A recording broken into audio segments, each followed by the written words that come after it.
Voter নিয়ে শুধুমাত্র জি 24 ঘন্টায় মুখ খুলেছেন বিরোধী দলনেতা শুভেন্দু অধিকারী। কি বলেছেন তিনি, শুনবো।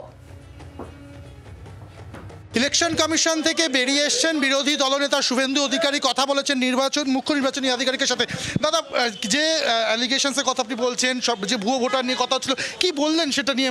সিইও যা বলেছি তো প্রেস কনফারেন্স করে বলেছি। মুখ্যমন্ত্রী কাল যে 9টা নাম বলেছেন মিথ্যে বলেছেন। ইলেকশন কমিশন সিও অফিস আমাদের বলেছে যে 9টা নামই আলাদা, ওই অ্যালিগেশন ঠিক নয়, বেসলেস। দাদা, মুর্শিদাবাদ বা গঙ্গারামপুর বেশ কিছু জায়গায় দেখা যাচ্ছে যে ভুয়ো ভোটারের হদিশ পাওয়া গেছে। শেখ ভোট দিয়েছে তো, বাংলাদেশের লোক, জঙ্গি আনসারুল বাংলা। লক্ষ লক্ষ রোহিঙ্গা মুসলমান ভোট দেয় এখানে।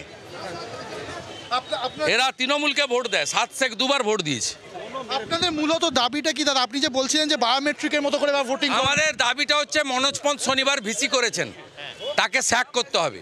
আমাদের দাবি হচ্ছে এআরও ডিএমদেরকে কাল ধমকেছেন মুখ্যমন্ত্রী, উনি পারেন না ধমকাতে।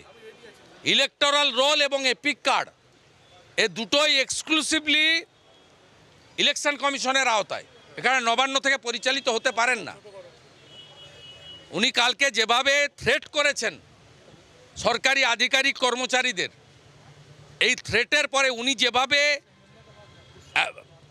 আমাদের চিফ ইলেকশন কমিশনারের অ্যাপয়েন্টমেন্টকে চ্যালেঞ্জ করেছেন, উনি তো বাবা সাহেব আম্বেদকরকে চ্যালেঞ্জ করেছেন, সংবিধানকে চ্যালেঞ্জ করেছেন।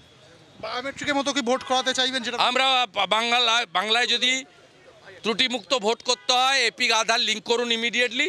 আর রেশন দোকানে বায়োমেট্রিক দিয়েছেন আপনারা।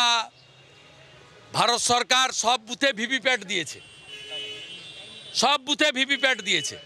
তা পশ্চিমবাংলা থেকে শুরু হোক, সব বুথে বায়োমেট্রিক মেশিন আর আধার এপিক লিঙ্ক, সব ঝামেলা মিটে যাবে।